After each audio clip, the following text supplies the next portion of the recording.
A raging storm. A car stranded on the side of the road. When Nicolas Velarde stops to help, the last person he expects to find is Lucia, his secret wife of 5 years, trapped and alone in the rain. But she's not alone. And the secret she carries will change everything. The past is back. Now what happens next? Before we dive into the story, comment below where in the world you're watching from. The bell's gentle chime announced Lucia Navarro's entrance into Gianni-Eclat, but no one glanced up. She hesitated at the threshold, fingers gripping her worn handbag. Crystal chandeliers cast prismatic light across marble so white it hurt to look at. Designer gowns rustled as clients examined diamonds larger than her monthly salary. Lucia smoothed her simple navy dress, the nicest she owned, and approached. "The nearest counter. Excuse me?" Her voice barely carried. A saleswoman turned slowly, Cartier earrings glinting. "Yes, I'm looking for... I need to replace a necklace. It has 3 diamonds, shaped like... Madame, are you certain you're in the right place?" The woman's gaze traveled from Lucia's unpolished shoes to her modest earrings. Perhaps department store fine jewelry would be more appropriate. Heat climbed Lucia's neck. "I have a photo. Sandra." The woman beckoned another sales clerk. "This young lady seems lost." Sandra materialized, appraising Lucia with practiced disdain. "The Zales outlet is 3 blocks down." "No, we require appointments here," the first woman interrupted. "And appropriate attire." "Please," Lucia fumbled for her phone. "Just look at this picture. It's very special to me." Security tends to our special visitors differently. The manager appeared, his smile sharp as cut glass.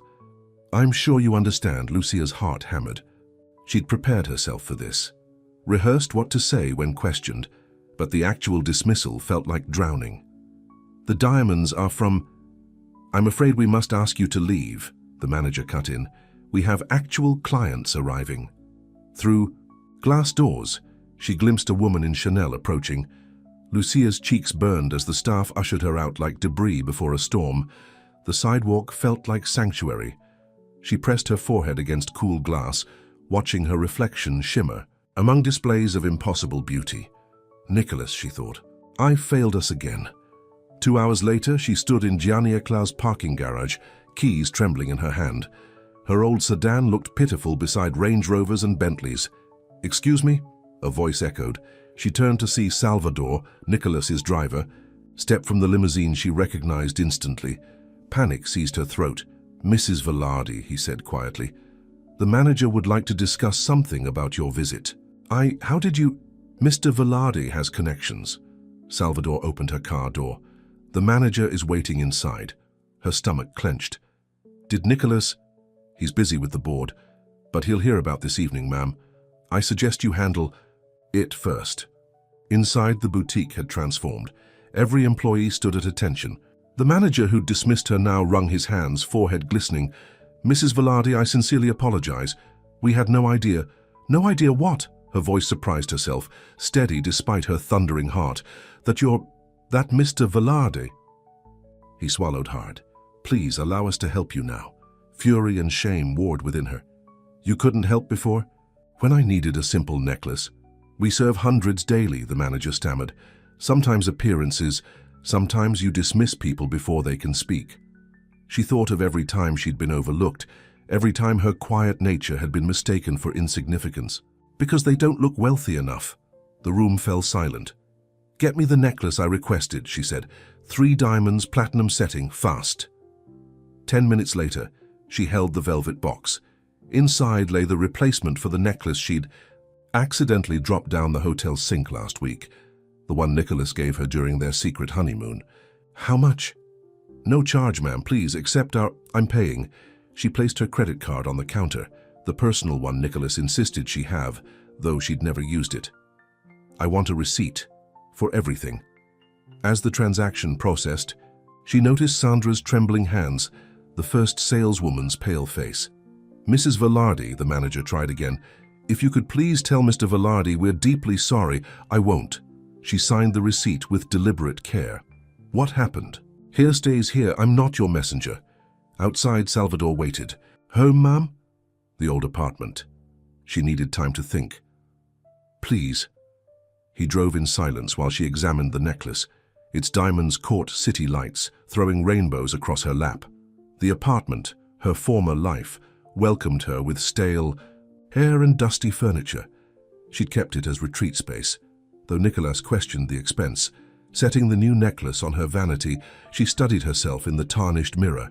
Same brown eyes, same uncertainty. But something had shifted. Her phone vibrated. Nicholas. She let it ring. 3 months later, autumn painted Central Park in flames. Lucia sat on their usual bench, watching Nicholas approach through golden leaves. "You kept it," he said, nodding to the necklace she wore. "I almost didn't." She traced the diamonds. "Did you know what happened that day?" Salvador told me. "And?" "I made calls." Disappointment tasted bitter. "You fixed it, with money and power." "No." He sat beside her. "I realized what I'd been doing to you, to us." Wind scattered leaves around their feet. "You're not invisible, Lucia. I just stopped seeing you clearly." She turned to him. "And now?" "Now, I see everything I almost lost."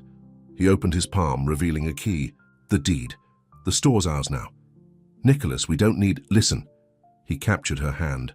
"I bought it, renovated it, and hired new staff. People who serve everyone equally. That's— you manage it, however you want." She stared at the key. "How you're serious? You deserve recognition, a voice, a place where your kindness means something." 2 weeks later, she stood in the transformed boutique. Warm lighting replaced harsh crystals. Comfortable seating invited lingering. Staff greeted everyone with genuine respect. "Mrs. Velarde." A young woman approached. New hire, recommended by the children's hospital where Lucia volunteered. Her teacher just came in. "She's looking at engagement rings but seems worried about price." "Show her everything," Lucia said.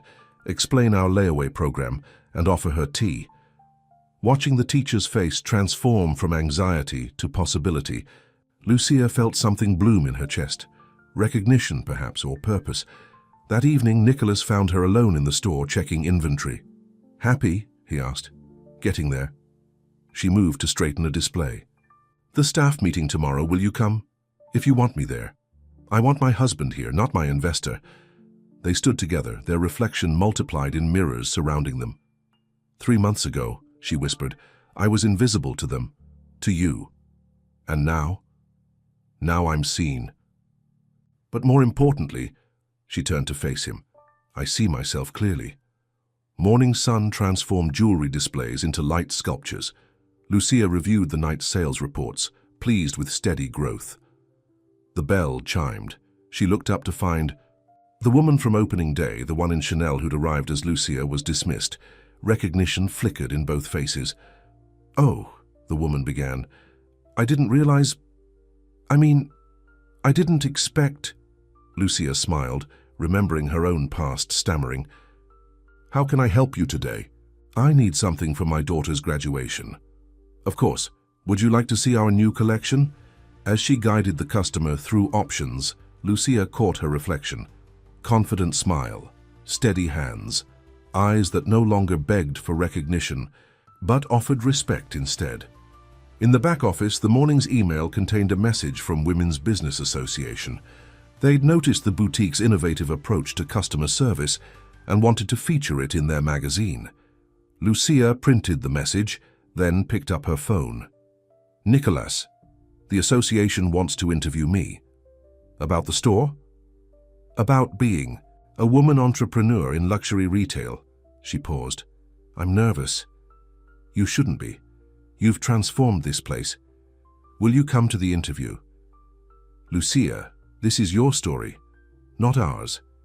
Something warm spread through her chest. "You're right." Later, she stood by the window, watching pedestrians hurry past. Some glanced through glass, making snap judgments about whether they belonged inside. She remembered being on that sidewalk, pressing her forehead against cool glass, certain she'd never belong. Now the bell still chimed, appearances still deceived. But inside Gianni Ecla, quiet voices found volume. And sometimes the person overlooked holds the key to seeing clearly. The marble still gleamed, diamonds still dazzled, but something fundamental had shifted. Recognition, after all, begins with how we see ourselves. Morale true worth isn't measured by appearances or wealth, but by how we choose to treat others, and ultimately ourselves. When we recognize our own value, the world's judgments lose their power to diminish us.